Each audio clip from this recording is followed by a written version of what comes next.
aretina fahamombana folo ka hatramin'ny 12 isanjato ny mpivadiny momba eto Madagasikara hoy ny OMS.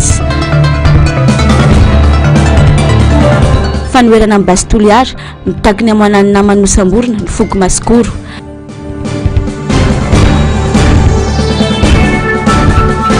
Fifidianana bentanana sy mpanolontsaina ny tanàna mitaky fahamarinana ary mila andrehetra mandray andraikitra.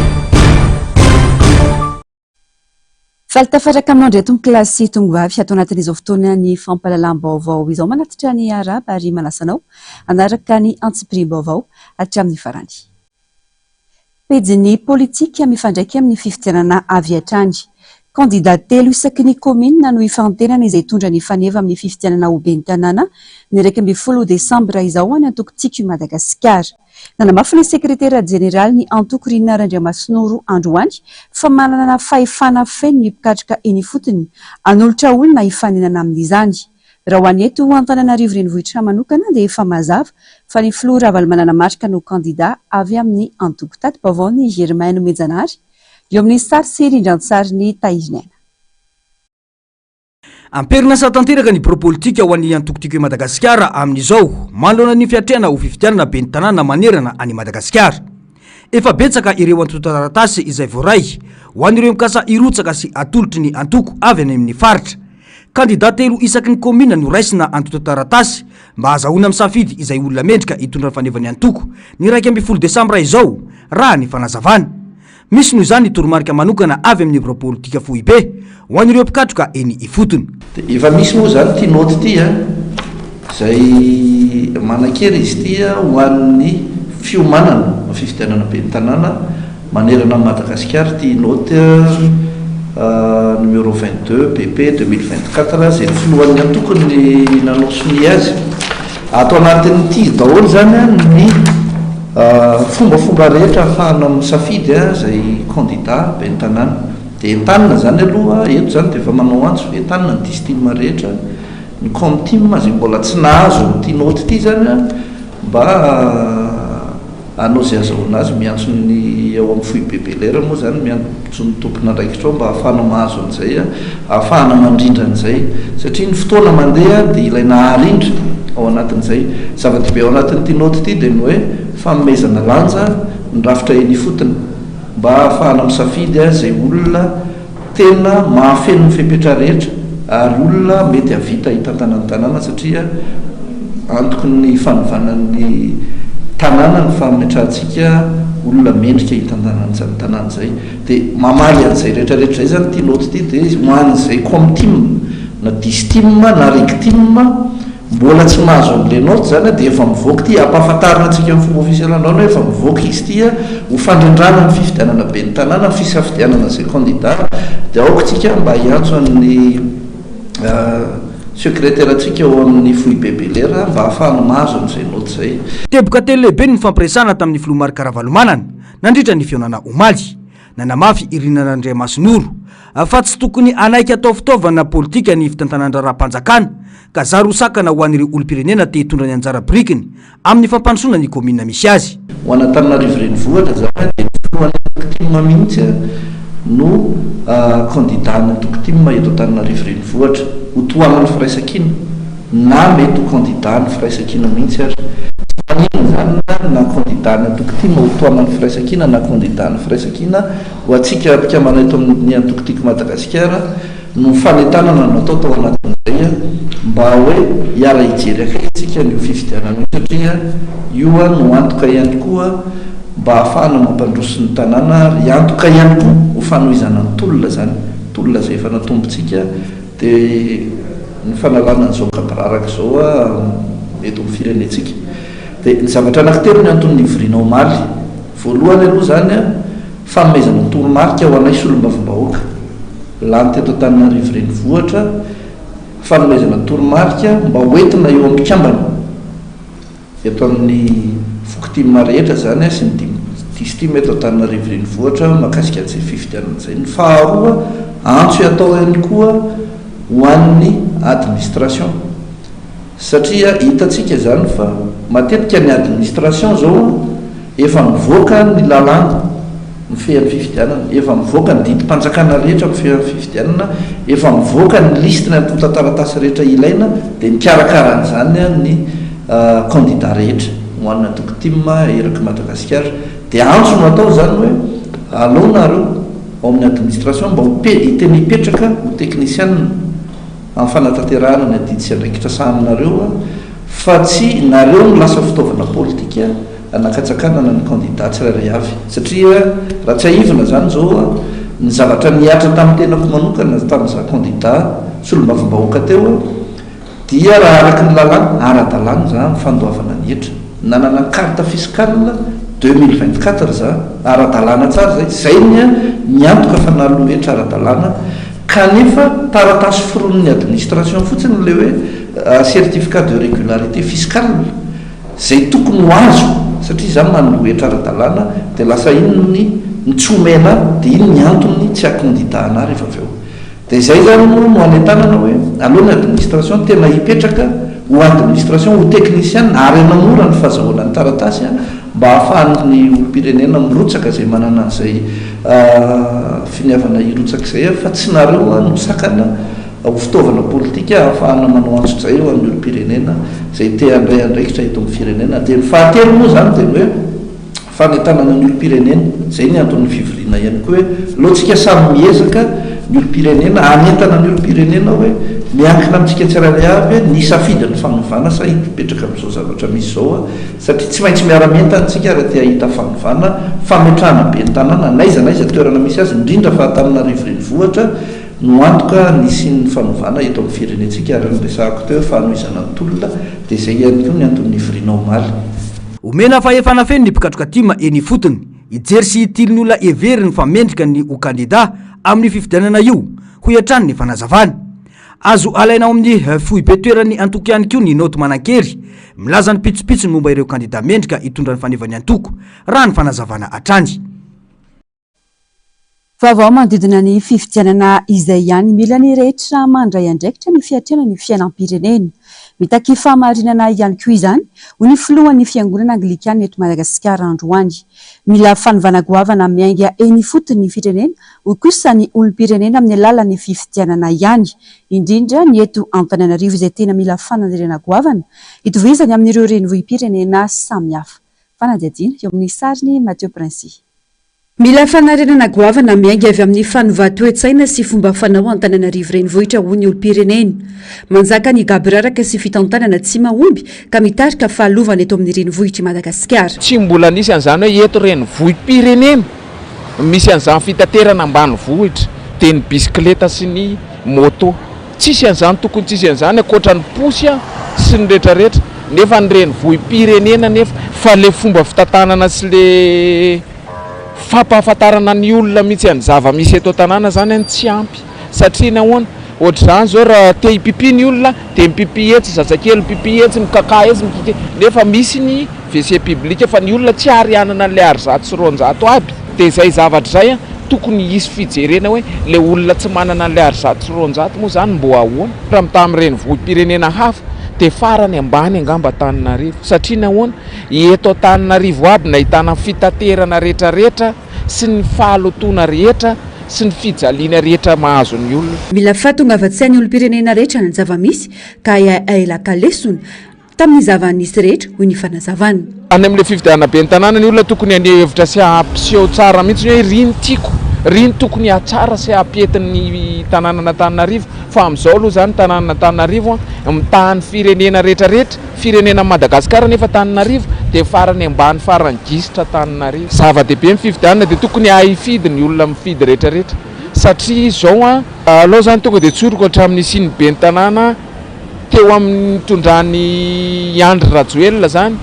teo zany nanomboka nisy fiamoran'ny tanànana Antananarivo. Za tsy miomba na iza fa mibe ny tanàna ny any lazaiko dia teo nanomboka ny amoran'ny tanànana Antananarivo dia hatramin'izao dia resaka fotsiny hoe atao an'izao fa ny tanàna dia tena miembotra. Fifidianana anjakany famarinana ny ilain'ny firenena ho kosa ny filohan'ny fiangonana anglikana eto Madagasikara. Kiondalana lehibe lalovan'ny firenena mitondra makany amin'ny fampandrosoana raha teo ny fifidianana izay manakaiky ny vahoaka. Mandalo dingana samihafa mo fiainam-pirenena fatatsika fa atsoasy dia iroso amin'ny fivitiana indray ny ben'ny tanàna isika menakafy miantso ny fiangonana iombonana amin'ny feon'ny fiangonana efa miantso rehetra dia ny hoe mba mendrika ary mendrika antsika malagasy ny zavatra atao rehetra mba irina ny sy ny fahamarinana fa ny toepo toetsaina finiavana ametraka izay no antenaina fa tokony masona ary io tsy anjarany olotokana io fa ny rehetrarehetra satria zaho sy anao no andrafitra izany zay ny antso dia ny hoe engany mba andeha ampahamarinana andeha amin'nitsiny ny zava-rehetra dia mba samy higoka ny vokatra zany isika menakavy mihiny zay fa manam-panahy manam-pahendrena isika vahoaka malagasy dia mivavaka araka ny lalàna velona misy eto Madagasikara dia manana zo hifidy ny olom-pirenena malagasy araka ny lalàna velona fandraisana anjara lehibe amin'ny fitantanana ny firenena ny fandraisana andraikitry ny vahoaka sy ny olom-pirenena tsirairay noho izy ireo misafidy sy nametraka ny mpitantana eo amin'ny toerany raha mahay mitantana ny olom-bofidy dia afaka misitraka ny asa vita ny vahoaka ny fidy azy raha toka ny mifanohitra amin'izay kosa dia manana anjara andraikitra amin'ny vokatra izay tsy fahaiza mitantan'izany ireo vahoaka ny fidy manana zo fa indrindra manana fahafahana maneho ny safidy ny olom-pirenena makasika ny fiainam-pirenena sy ny hoaviny vaovao eo anivon'ny tanàna n'Antananarivo olana vitsivitsy aty aoriana miala tsy ho filohan'ny délégation manokana na PDS eo anivon'ny commune Antananarivo renivohitra i Richard Ramanambitana vokatry ny tsy fahasalamandra ny vaovao ofisialy noraisina omaly ny fanendrena ny Arilala Ramanantsoa PDS vaovao hitantana ny tanàna mandritra ny efa-bolana latsaka eo mialona natanterana ny fifidianana ben'ny tanàna ny 12 Desambra ho avy izao ny tenany izay mandray ny asany avy hatrany atao orin'ny izao fanendrena izao raha ny vaovao ho sarotra ny hanantena fanovana eto amin'ny tanàna n'Antananarivo raha tsy misy finiavana androso amin'ny fanapahan-kevitra tsaratsara kokoa ho ny mpanolotsain'ny tanàna manoloana ny teti-bolan'ny komina manify dia manify mampametram-panontaniana ihany koa ho ny fanazavana ny tsy nilazana tamin'ny vahoaka n'Antananarivo ny tsy fahasalamany PDS teo aloha izay tsy hita-popoka tao anatin'ny volana maromaro mialohan'izao fampahafantarana izao paratsika ny fanadiadiana misariny Mateo Princy efa volana maromaro no tsy hita-popoka ny filohan'ny délégation n'Antananarivo teo aloha Ramanambitana Richard rehefa nandray ny asa nanomboka ny fiandohany volana martsa lasa teo roa andro tsy tonga nanatrika ny fivoriana tsara-potoana ireo mpanolotsain'ny tanàna ihany koa ny tenany ny volana jolay teo ny paritaka ny vaovao nanomboka ny 7 jolay lasa teo fa tsy salama ny PDS teo aloha tao ihany koa ireo nilaza fa nalefa ny tsabo-tena tany ivelany ary nisy nanamafy fa tsy nametra-pialana ny tenany manoloana ny tsy fahitana azy intsony mbola nezaka ny voyany fa ireo mpiara-miasa tamin'ny mahalona ireo resabe ka namaly avy hatrany fa sady tsy nametra-pialana no tsy marary ny filohan'ny délégation manokana Antananarivo fa namita iraka any ivelany iray volana tsy aoriana nivoaka ihany ny marina izay milaza ny tsy fahasalamany ity PDS teo aloha ity trangy izay mampametra-panontaniana ny antony tsy nilazana ny marina tamin'ny vahoaka n'Antananarivo fa rehefa misy olona vao nolazaina ho ny mpanolotsain'ny tanàna ay ve zany nisy nafantatra ihany tanoany fa narary io PDS io tompon'andraikitra voalohany teo amin'ny tanàna Antananarivo io kanefa dia niny nangina tsy nitondra fanazavana ho an'ny mponina Antananarivo tao anatin'izay herinandro maromaro ny sininy resabe izay nandeha teny anivony tambajotra tserasera sy teny anivony fiarahamonina izay resabe manahirana mihitsy aza mono sasany tamin'ireny resabe ireny mikasika azy ka ay ve zany nefa tany ambadimbadika tany mba nisy nahalala ihany hoe ay tody sy fahasalamana ny PDS nivoaka avy hatrany ny fanapahana manendry any Arilala Ramanantsoa PDS vaovao taorian'ny fametra-pialan'ny PDS teo aloha no ny olana ara-pahasalamana raha io vaovao ofisialy io efa mpanolotsain'ny tanàna rehefa kandida ben'ny tanàna ihany koa ity olom-boatendry vaovao ity ny taona 2012 izay asa mandritra ny efa-bolana mialona natanterana ny fifidianany volana Desambra ho avy izao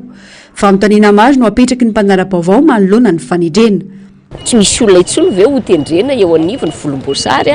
no olona izay ndeha ataontsika hoe tsy tena niray donakafo tena hoe ao anatiny ilay tontolon'ny antokona vovonan'ny volomboasary no nitendrena ho PDS n'Antananarivo te ampiseho sary koa ve nefa etsy andaniny antoka eo amin'ny fitondrana hoe te ametraka olom-baovao olona tsy tena tsy ao anatiny ilay vovonana mihitsy zay mihitsy ve le tanjona anisan'ireo fanovana sy fikasahan'ny PDS teo aloha nametra-pialana ny fanapahana ny fifanarana hafa tamin'ny fanangonana volana ny komina ka amerina ny fitantanana ho an'ny komina madiodio isan'ny finiavana manokana nananany ilay finiavana hoe amerina tsikelikely ilay volany commune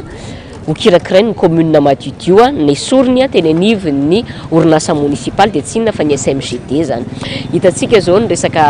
tsena ohatra nisy mitsy teo alolo teo fitorina natrehany teo anivon'ny mpitantana ny tanàna Antananarivo izay nataona mpanolontsaina miara-dalana tamin'ny ben'ny tanàna teo aloha izay andeha ataontsika hoe nanizingizinan'io PDS teo aloha io zany ny amin'izay hoe mahazava-dehibe ny famerenana ny volan'ny commune ho tantan'ny commune Matiodio. Manodidina ny 7 miliara ariary ny tedi-bolan'ny commune, ny 20 miliara ariary amin'io anefa karaha mampiasa avokoa. Sarotra noho izany andrandrana fanovana ho an'ny tanàna Antananarivo. Fa raha ohatra hoe ary amafisiko le teniko teo hoe tsy anaraka an'izay efa apahana ezaka efa vita izay izy fa andeha indray hemitra na hiverin-dalana na anaraka ny politika napetraka ny mpitantana teo aloha dia tsy misy mihitsy ny fanantenana raha ohatra ka izay ihany mbola iseho eto ny amin'izay hoe fiatsaran'ny fitantanana sy ny fiatsaran'ny tanàna Antananarivo ato anatin'izay 10 vola. Raha atao indray mijery, potika ny tanàna, tsy hita izay asa ka tena namany olana nisy. Vao maika aza nanampitrotraka ny fahavoazany lalana potika, ny ponina manitra, ny fako mizavovona sy ny maro hafa. Mila olona manandraikefa narina azy Antananarivo. Tsy tokony alantena fiovanana vahoaka malagasy satria fahita sy fantatra ny fomba fiasan'ny fitondram-panjakana hatramin'izay ho ny filoha nasionaly ny antoko otrikafo androany. Porofo mitohaka amin'ny tenda ny fiverenana ny fampanantenana izay efa fanao ny ministeran'ny fanabeazam-pirenena izay faharotan-tany minisitry io ankehitriny tamin'ny taondasa teo Germain Menjanahary Taizina. Tsy misy antenana amin'ireo mpikambany gouvernemanta vaovao io raha mahita sady ny fampanantenany ny ministeran'ny fanabeazana izay nilaza fa tsy andoavam-bola ny fampidirana mpianatra eny anivony sekolim-panjakana. Efa fampanantenana hatramin'izay zany ary tsy tokony asim-panavana ny fandraisana fepetra toy izany raha tena te hijery ny mahasoan'ny vahoaka tokoa ny fanjakana hoy ny filohan'ny antoko otrikafo. Fa ny anankiray tena misongadina zany amin'izao fotoana izao izay mahavoakasika ihany koa ny vahoaka malagasy amin'ny ankapobeny dia ny mahakasika ny ministeran'ny fampianarana satria miverina indray zany ny fampanantenana hoe tsy andoavam-bola ny eny amin'ny sekolim-panjakana sy ny karazany. Izy io aloha izay tsara ihany manamarika hoe na any amin'ny sekolim-panjakana nge na eny amin'ny sekoly tsy miankina samy zanaka malagasy avokoa ireo ka iveriko hoe raha mandray an'izany mesure zany tsy tokony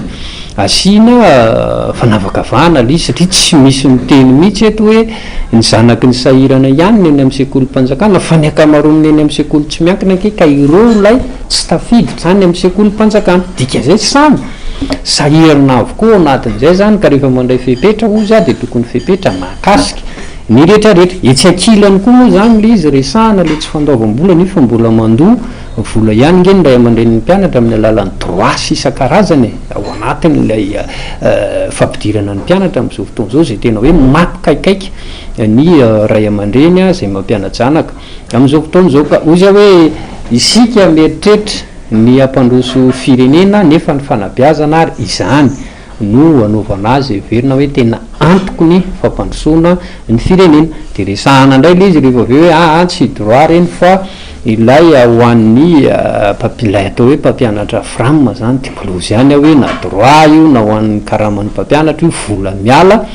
aposy ny ray aman-dreny avokoa zany rehefa miresaka nefa sekolim-panjakana aloha dia tokony hoe andraikitra sy adidiny fanjakana aloha zany ka tsy tokony tena hoe ny ray aman-dreny indray no hiantoka ny karaman'ny mpampianatra ka raha tsy manana le ray aman-dreny antohana n'ilay mpampianatra fram zay mbola adihevitra hafa mihitsy ny mahakasika an'ilay fram io zao hoe rehefa jerenao zany amin'ny ankapobeny dia tsy misy ininona mihitsy antenainy amin'izao fitondram-panjakana izao fampandrosoana ny firenena. Raha tsy ahivina dia efa nisy ny fampanantenana tahaka izao tamin'ny taom-pianarana lasa teo iny saingy niteraka olana teo anivony ray aman-dreny sy ny sekoly ny fanapahan-kevitra. Atreto raha ny fanadihadiana dia tsy latsaky ny 3 alina ariary ny vola aloha raha hianatra eny amin'ny sekoly ambaratonga fototra na ny EPP, 5 alina ariary kosa raha ny kolejy na ny CEG ary 5 alina ariary raha ny lycée mpanjakana. Ankehitriny miverina indray ity ny 0 ariary ity koa andrasana ny toyiny. Lafimbavao hafa kosa indray olona iray no voasambotra androany nandritra ny hetsika nataon'ireo mponina amin'ny distrika ny Morombe teo an-tampon-tanàna ny Toliara noho ny tsy fankasitrahana izy ireo ny fametrahana ny tetikasa basy Toliara. mitaky ny amoana tsy misy fepetra ny naman'izy ireo ny fokon'olona izay nanao hetsika ho fanoerana tao Toliara Androany. Germain Mezanary taiziny anatrany. Raitra ny fisamborana nataon'ny mpitandro filaminana tao Toliara rehefa nanao hetsika fanoerana ny basy Toliara ireo mponina tsy mankasitraka ity tetikasa apetraka ao Toliara faharoa. Efa nanao fangatahana anao hetsika teo anivon'ny commune sy ny préfecture ireo mponina avy any amin'ny distrikan'ny Morombe ireo tamin'ny herinandro lasa saingy omaly 4 Aogositra 2024 tamin'ny 10 alina vao nahazo antso avy amin'ny préfecture ny laza fa tsy mahazo alalana ny hetsika tao hoy ireo mponina raha ny vaovao azo. Efa 3 andro nefa izy ireo no efa tonga tao Toliara voalohany saingy ny maraina teo no tonga ny mpitandro filaminana ka nisambotra olona iray raha ny fanazavana. Ali ireo nataonay itoy fa reo nareo mpitondra fanjakana manao tandrevaka io ny nataon'ny préfet aloha dia fa tsy mety gendarme nanino moa io coordinateur anay io sambory ambony moto eny Julay va io vahino io raha tsy maritetigny raha amitsika teo Madagasikara eo manindry boky tsy avao nareo ziky farany zay toeny maro agnaligny zahay eto vasa tsy voly trano prison nareo avotoro avao tseky ilaminany rehakitsika fa lafa tsy milamy io zay maro toy moa laha maty falifaly ihany président fa zay tsy ilay ho aniza moa gny olo ho aia iveloman'olo ao ivelogna amin'ino gn'olombelo ao ny mpanakarana avao gny ivelogny ny mana général avao mahazo mihina fa gny madiniky mahandra tsy mahazo mihina ka indreto zahay lay mangataka aminao andry avereno aminay taninay ary misy soa toy hagnenty io asa tagnanataonao ao fa iha rataondrozy mandravan'io iha ho teneny numero anay ao fa iha mandravatany io hoy mera hery ambahikily mivolagna hoe iandry nagniraka ny katy io izaratany-nay ao iha andry razoely zao mangalaky ny tany Bamangoky hoy ny distrikany Morombe amin'ny raha ataonareo toy mahatseriky anay ino misommy anareo anay nanao mamboaky lalàna io fa ny fahaizanay azy misommy anareo anay tamin'ny kantsaha ndre vorazy zarahay tsy olo fantinianareo anay alika asa nataonareo anay nandroany zao mahagadagna anay ny mialigny zony ro gadraina fa zavatsy miseho etoa amin'ny faritsy ty Tapadoha halatsaomby halatsainy aiza eo ny misy azy tsy sambory io vao itaninay zay koravaina amin'io fa sy magnity io ro mahagadagna anay la matonareo fa tsy hifindran-dafy eo fa mvoeta Madagasikara avelao taninay io na dia ho vonoenareo zahay na dia ataonareo ino zahay io la teny mentanareo fa la vao mandika vavany fireneny magnavaratsy nareo efa nisy fisamborana tahaka izao saingy tsy nampihemitra anay zany hatramin'izao hoy ny filolefitry ny fikambanana Masikoro eto Antananarivo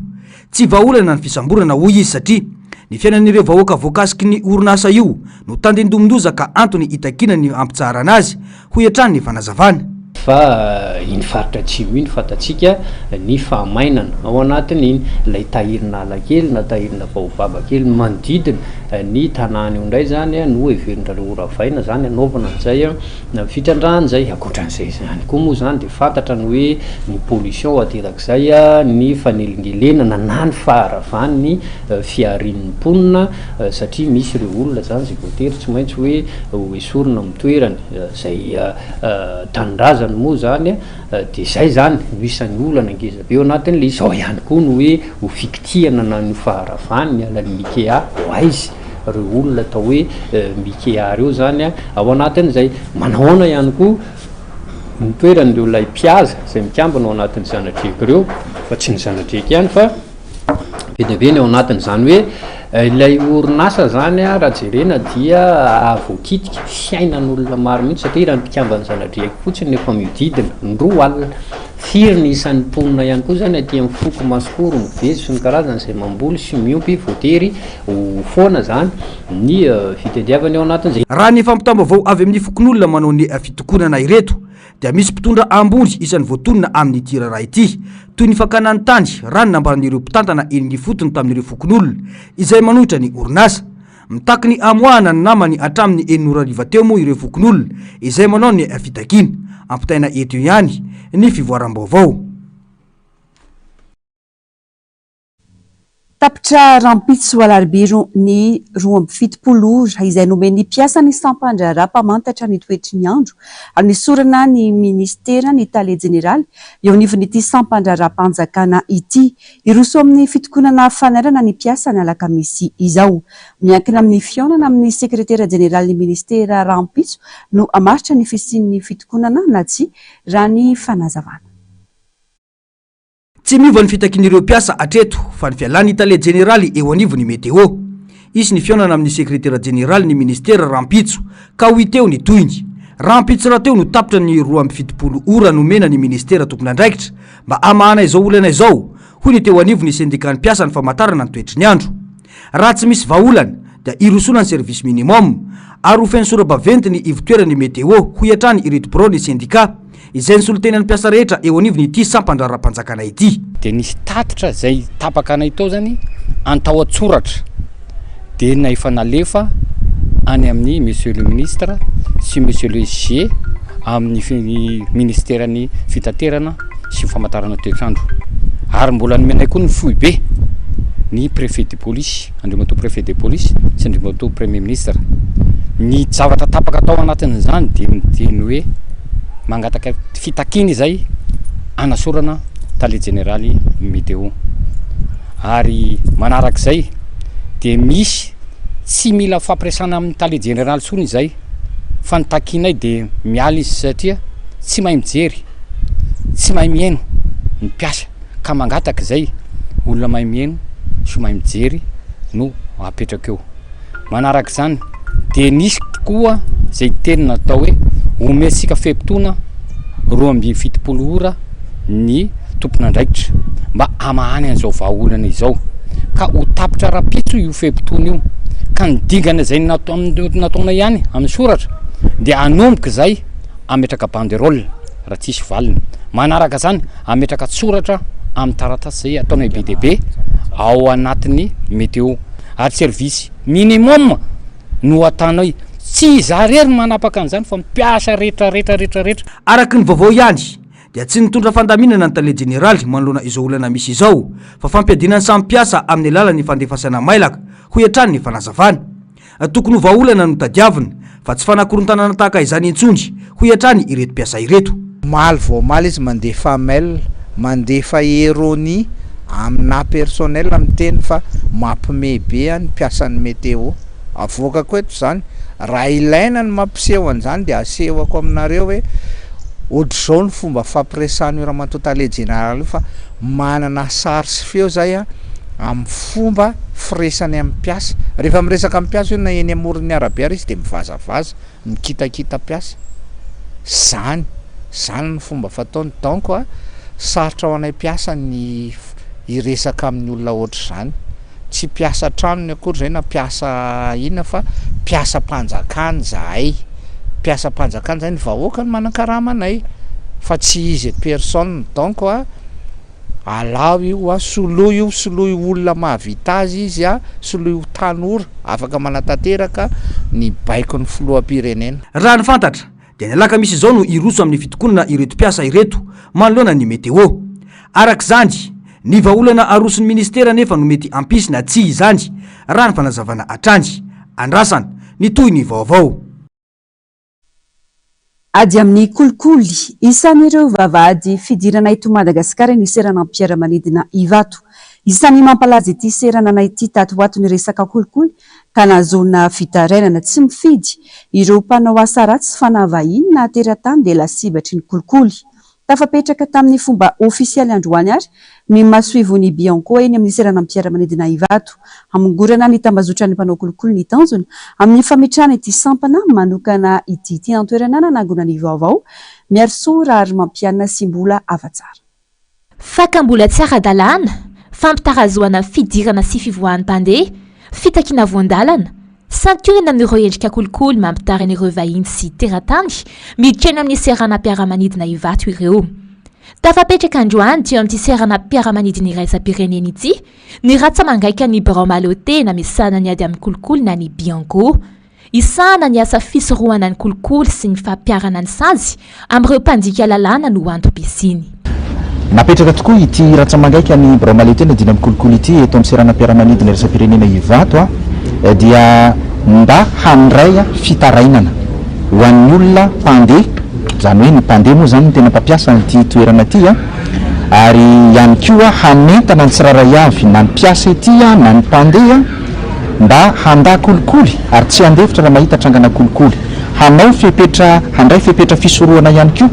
ary ifanentana amin'ny mpiantsehatra rehetra satria finonay fanantenanay avy ao Bromaletena dina mikolikoly misy ny fiarahamentana eto amin'ity toerana ity satria raharam-pirenena ity ady zay atao ity ary ny tombontsoa ho an'ny Madagasikara no tanjona kendrena ao anatin'izany. Misy mpiasan'ny Bianco eto amin'ny seranan'i Ivato mandray ny fitarainana sy mikirakira izany. Amprisiana ihany koa ny fitorohana amin'ny alalan'ny internet na ny e-tork izay natao an'ireo izay maniry ny tsy tonona anarana ka miditra amin'ny alalan'ny code QR. Vaovao ny trangam-piarahamonina kosa indray ny trangana Aitrano Matsiravina teny Ambohipanja Andohalo Fokotany Ambadovinaky Omaly Alatsinainy ifo androany talata. Tokony ho tamin'ny rora maraina no trangan'ny loza noho ny fitaran'ny afo be loatra ilay tokantrano fito no ravan'ny afo ka niray tamin'ireo dia orinasa madinika mpanjaitra akanjo izay manome asa ireo tanora manodidina. Namizana ain'olona telo ity vona ity ka vehivavy lehibe ny iray, ankizy 5 sy 4 taona kosa ny roa. Tonga tena antoerana ny sampana mpamonjy voina kanefa noho ny fiparitahan'ny afo aingana dia nanano sarotra ny asa famonjena sy fifehezana ny afo ho ny avy eo nivy ny sampana mpamonjy voina. Misokatra ny fanadihadiana amantarana izay ny avian'ny afo. Efa misy ihany koa ny fepetra ho fanarenana ny rava sy ho fiarovan'ireo faritra miara-n'ity loza ity. Mila fitandremana hatrany araka izany satria efa maro ny trangana Aitrano no hisesy tato ho ato. Eo ihany koa ny fiakarana sy fidinan'ny herinaratra ka mahatonga ny fifampikasohan'ny herinaratra ka mitarika firetan'ny trano aingana dia aingana. Pejin'ny fahasalamana kosa indray trangana retina tsy azo hanoarana kanefa miteraka olana eo amin'ny fiarahamonina malagasy ny famombana na ny tsy fananananaka eo amin'ny mpivady. Mitarika disadisa sy korontana eo anivon'ny tokantrano zany matetika ka mitarika hatramin'ny fisaraha-panambadiana. Misy amin'ireo sikajy na retina famombana no tsy misy fanahafana intsony saingy misy kosa ny mbola azo tsaboana tsara araka ny fisehony araka izao vaovao nangony miaro sora ary mampianina eo amin'ny sary narindra ny mbola avatsara. Faritana hiara famombana ny mpivady raha toa tsy mahatorotoro zazy izy ireo nandritry ny heritaona nanaovana firaisana ranofo kanefa tsy nisy fanabeazanaizana araka ny hevitry ny vondrony ratsam-pirenena momba ny fahasalamana na ny OMS.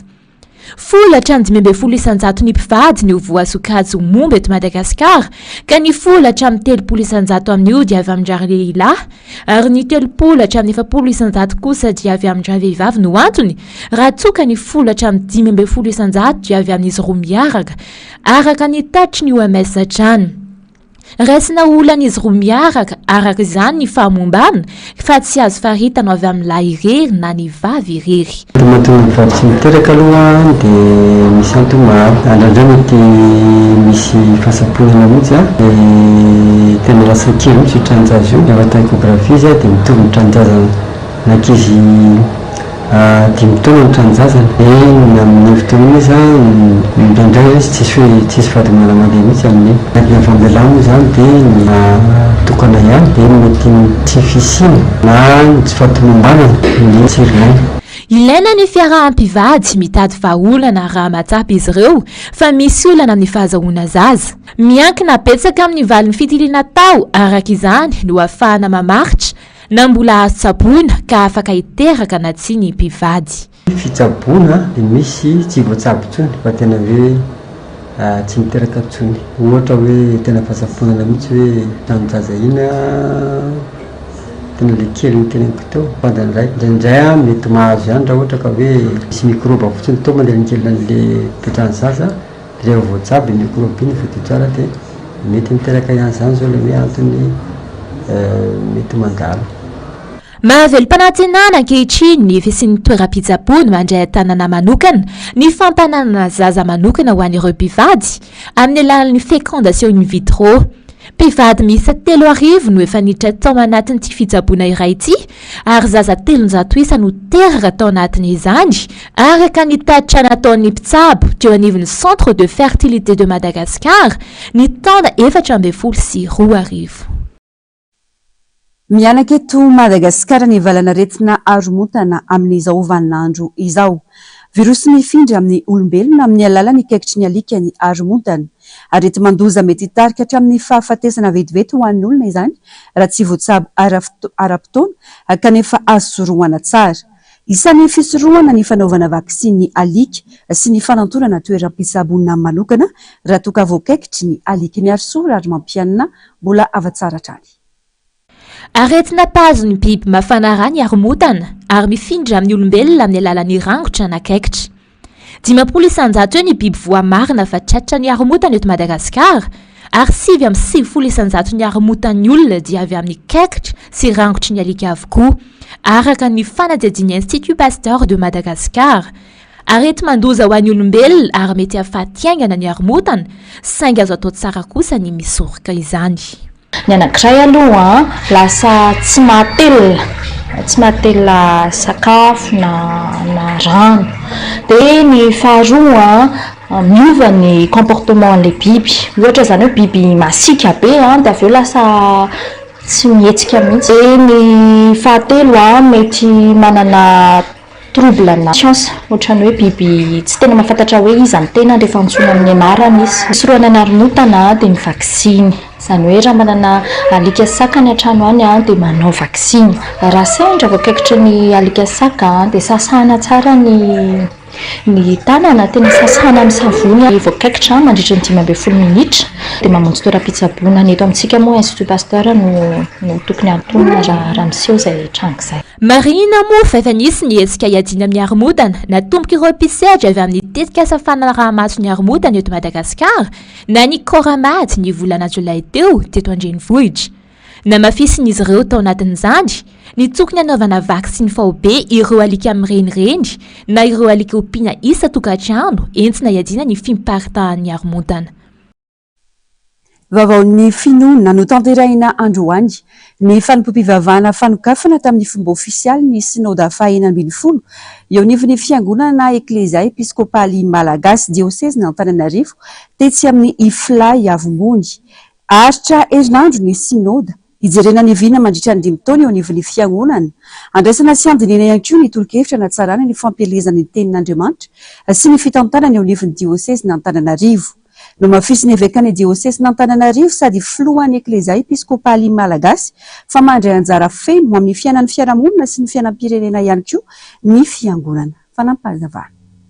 Ambom-pionan'ireo mpino eo anivon'ny fiangonana eklezia episkopaly malagasy dioseze ny Antananarivo ny androany hatramin'ny 2 septambra ho avy izao etsy amin'ny Ifla Avimbony. Anatanteraka ny fivoriana faratapiny sy tokana anitsina ny fotodalana mifeny dioseze ny Antananarivo. Fivoriana anamboarana sy anatsarana ny liturjia. Fivoriana ijerena ihany koa ireo viana mandritra ny 5 taona manaraka ary fandraisana sy fandiniana ny tolo-kevitra entina anatsarana ny fampelezana ny tenin'Andriamanitra ary ny fitantanana eo anivon'ny dioseze ny Antananarivo. Ankoatra ireo, mandray anjara feno amin'ny fiainan'ny fiarahamonina sy ny fiainam-pirenena ihany koa ny fiangonana eklezia hoy ny fanamafisana. Risy lahatra izahay fa fotoana izao isaintsaina izany. Tsy mamenatra amin'izany hoe inona ny tsy vita fa fotoana koa izao anaovana jery-tombana izany. Inona ny efa mba natao? Na afa-po ve? Sa inona mbola tevenina sy maro toy izany eo amin'ny lafiny rehetra ho iaho. Fa tsy natao hidy eo anaty fiangonana fotsiny fiangonana fa hivoaka ihany koa ka filazantsara izay mafoaka lafiny maro na ny fiarahamonina, ny asa soa samihafa, ny fijonovavolombelona eo anivon'ny tsy fahamarinana sy ny zava-misy eo anivon'ny firenena nitaky izany ny izao tontolo izao izay misy atsika. Fa indrindra ihany koa tsy azo ditsita ny fahasimbana miompampana eo ny tontolo iainantsika izay mikorosofahana tokoa ary miara-miaika izany sika. Jaran'ny fiangonana mananjaikitra amin'izany koa ny fiangonana. Eo ihany koa mety faharavan'ny toe-tsaina sy ny fahaverezana sy fitoavana samihafa manandraikitra amin'izany ny fiangonana amerina izany. Fa tsy hoe hibanjina ny lanitra fotsiny na koa variana ijerin'ny tany. No tanterahina androany ny fanompoam-pivavahana fanokafana ny sinoda andian'ny faha-12 ity ary mahatratratra amin'ny 57 ireo mpizaika avy amin'ireo distrika mandrafitra ny diocese na Antananarivo. Ny fanindran-dalana tamin'izany ihany koa ny fitokanana ny fototra-avitrasa famatsin-drano toty amin'ity fitoerana ity ka afaka hanampy ireo mpizaika sy ho ampiasaina amin'ny asa rehetra tanterahina ety an-toerana. Fototra-avitrasa avy amin'ny zanaky ny fiangonana. Ny asa natao zany arak'izao hitantsika izao dia nanokatra loharano vaovao anankiray, ny sasany any ambony any mantsy fa nanokatra loharano vaovao anankiray eto lavaka izy io, lavadrano savaivo ny 2 metatra tena ngeza. Dia misy tombon-drano zany antenaina aritra mandavataona zay tokony 12 metatra toratelo 12 metra cube. Zay zany tokony ho tahirin-drano voninao foana fa antenaina fa miakatra foana zay 12 metatra toratelo zany ao. Avy amin'ny teny grika azo adika hoe concile ny synode fa ny heviny dia fivoriana lehibe faratapony. Fivoriana faratapony sy tokana atao indray mandeha isaky ny 5 taona ny synode. Raha saifina ny taona 577 ny alarobia 17 martsa hatramin'ny zoma 4 martsa no nanatanterahana ny synode voalohany tambola diocese tokany i Madagasikara. Raha isaky ny 3 taona teo aloha no nanatanterahana azy dia nanjara isaky ny 5 taona zany taorian'ny taona 3 Azo ny eveka atao kosa nefa ny mampiatso ny fivoriana synode ao alohan'ny fotoana raha misy ilana zany maika. Miatrika ity fotoana ity avokoa ireo solitena ny fiangonana araka ny filarana masina dia ny eklesia sy ny laika. Fiangonana mifanometanana vavolombelon'ny fitiavana sy ny asa tsara amin'i Jesosy Kristy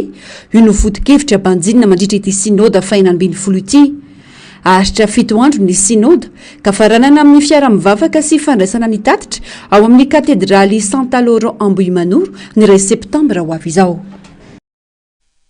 Torimazatra maranana ny fampahalalam-baovao ny maresaka avy any ivelany. Ampiatra lalàna vaovao ampiroboroboana ny atsara-toetra sy isorohana ny faratsiana ny manam-pahefana ao Afghanistan. Niteraka io ny fianakavim-be iraisam-pirenena ity fepetra vaovao ho raisin'ny Taliban ity. Araka ny voalazany andiny iray ao ny lalàna nambarany ministerany fitsarana Afghan anefa dia tsy azo ny vehivavy atao intsony ny mamoaka feo ampahy maso. Tato-baovao ny sitraka ratovina Mbitso sy ny Artanjona. 3 taona taty aorian'ny fiverenan'ny Taliban eo amin'ny fitondrana dia nametraka fitsipika vaovao momba ny Afghanistan izy ireo ary indrindrindrindra momba ny vehivavy. Mihamafy hatrany ny famerana ny fahalalan'ny vehivavy. Isan'izany ohatra ny tsy azon'ny vehivavy miteny mamoaka feo imasom-bahoaka. Eo koa ny tsy fahafahany mampiseho ny tarehiny ka tsy maintsy anaromana izany amin'ny voaly. Mangony fotsiny ny tsy famelana ny vehivavy hanao makiazy sy menaka manitra. Ny zo sy ny fisian'ny vehivavy no sosen'ity lalàna vaovao ity satria tsy mananjoany eo inyheviny sy teny ampabe maso intsony ireo vehivavy. Fa mafana tsikelikely ny vehivavy ny zava-misy sy atao amin'ireo vehivavy Afghan. Fanaovana tsinontsinona ny vehivavy ary famerezana ny asiny ny tsy fiainona ny fanehoan-keviny. Esorina tsikelikely nanivon'ny fiarahamonina Afghan ny vehivavy raha ny fahitan'ny mpandinika azy. Tao anatin'ny 3 taona dia lasa voarara ho an'ny tovovavy feno 12 taona noho ny mihoatra ny fianarana. Voarara koa ny miasa. Nakatona koa ireo trano fikarakarana vatana sy ny atsara-tarehy any Afghanistan. Ankoatr'ireo ny fampiarana ny lalàna enjana dia ny sharia. 720 isanjaton'ireo vehivavy Afghan nanontaniana no nilaza fa mahantra sy tena sahirana ara-tsaina ary 9 isanjato amin'ny vehivavy no nanambara fa misy ireo vehivavy sy tovovavy nanandrana namony tena noho izao geja mahazo azy ireo izao. Ankehitriny milaza ny ONU fa manahy ny amin'ny lalàna vaovao tsy ampy anefa ny fanehoan-kevitry ny fianakaviam-be iraisam-pirenena hoy ireo fikambanana tsy miankina maro. Nandritry ny 3 taona izay dia hita sy tsapa ny fiakaran'ny tahan'ny faharatsian'ny satan'ny vehivavy ary tonga midingana izay tsy azo ekena intsony izany kanefa tsy misy tompon'andraikitra mahefa andamina na anatsahatra izao fa nosy hosenan'ny vehivavy any Afghanistan izao. Nanambara ny Taliban fa ampiarina ny lalàna vaovao voalaza na mepetra ireo vehivavy Afgana miisa 720 tapitrisa izy ireo ny amin'ny tokony tandremana sy anajana izany. Atreo ny fiarana tongokilasy tongovavy ankasana fenanao tsy nisaraka taminay hatramin'ny farany sampana fampahalalam-baovao manome fotoananao raha Mbitso amin'ny ora mahazatra. Velomoto.